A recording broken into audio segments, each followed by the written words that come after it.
প্রশ্ন 43 পুট কি 324 নীতি প্রণয়নে প্রভাব বিস্তারকারী উপাদানসমূহ বর্ণনা কর। G B 2011-2021 finance.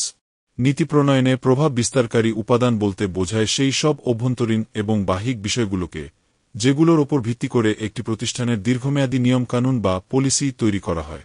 সহজতম ভাষায় বলতে গেলে একটি কোম্পানি কিভাবে চলবে বা তার কর্মীরা কোনো নিয়ম মেনে কাজ করবে তা হুট করে ঠিক করা যায় না।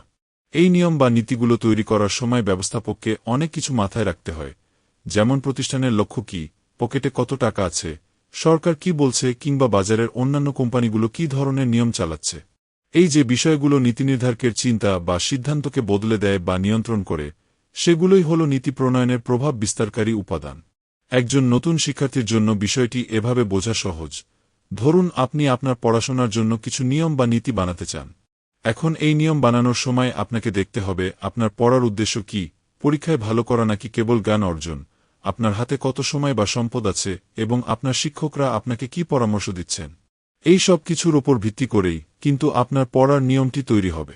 ঠিক তেমনি একটি বড় ব্যবসায়িক প্রতিষ্ঠানেও নীতিগুলো এমনভাবে তৈরি করা হয় যাতে তা প্রতিষ্ঠানের সামর্থ্য এবং বাইরের পরিবেশের সাথে খাপ খায়। যদি এই উপাদানগুলো বিবেচনা না করে নীতি বানানো হয়, তবে সেই নিয়মগুলো বাস্তবে মেনে চলা অসম্ভব হয়ে পড়তে পারে। আপনার দেওয়া তথ্যের আলোকে নীতি প্রণয়ন ও এর ওপর প্রভাব বিস্তারকারী 10টি সহজ এবং বিস্তারিত বৈশিষ্ট্য নিচে বর্ণনা করা হল যাতে একজন নতুন শিক্ষার্থী খুব সহজেই বিষয়টি মনে রাখতে পারেন। 1. ব্যবস্থাপনার নিজস্ব ধরন বা প্রকৃতি। নীতি কেমন হবে তা অনেকটাই নির্ভর করে প্রতিষ্ঠানের মালিক বা পরিচালকদের মেজাজের ওপর।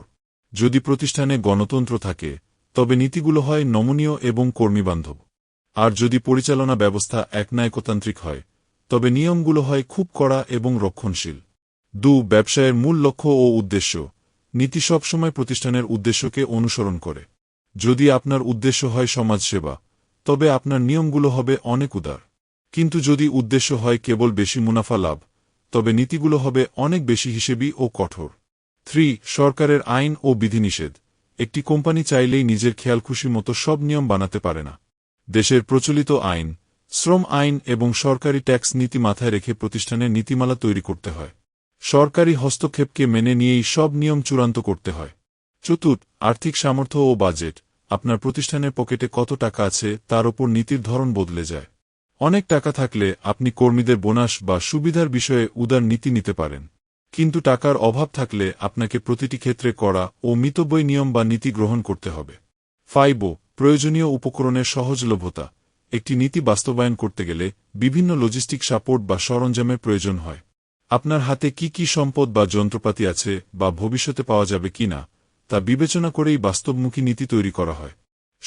জনশক্তির মান ও প্রাপ্যতা। নীতিগুলো বাস্তবায়ন করবে মানুষ। তাই আপনার প্রতিষ্ঠানে কতজন কর্মী আছে এবং তারা কতটুকু দক্ষ তা একটি বড় বিষয়। দক্ষ জনবল থাকলে আধুনিক ও জটিল নীতি নেওয়া সম্ভব, কিন্তু অদক্ষ জনবল থাকলে খুব সহজ ও সাধারণ নিয়ম বা নীতি বানাতে হয়। 7. প্রতিযোগী কোম্পানির চালচলন। বাজারে আপনার সমজাতীয় অন্য কোম্পানিগুলো কী ধরনের নীতি মেনে চলছে তা খেয়াল রাখা জরুরি। প্রতিযোগীদের চেয়ে পিছিয়ে না পড়ার জন্য অনেক সময় তাদের নীতির সাথে তাল মিলিয়ে বা তাদের চেয়ে উন্নত কোনো নীতি গ্রহণ করতে হয়। 8. দেশের রাজনৈতিক পরিস্থিতি। দেশের রাজনীতি স্থিতিশীল থাকলে দীর্ঘমেয়াদী এবং উদার নীতি নেওয়া সহজ হয়।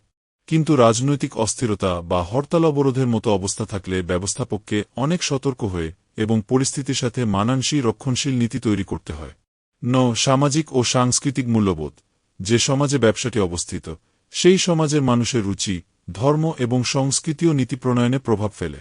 সমাজের মানুষের সেন্টিমেন্ট বা অনুভূতির বিপক্ষে যায় এমন কোনো নীতি সাধারণত কোনো প্রতিষ্ঠান গ্রহণ করতে চায় না। 10. অতীতের অভিজ্ঞতা ও ফলাফল। আগে তৈরি করা কোনো নীতি কতটুকু কাজে লেগেছে বা কোনো নিয়মের কারণে অতীতে সমস্যা হয়েছিল, সেই অভিজ্ঞতা নতুন নীতি তৈরিতে সাহায্য করে।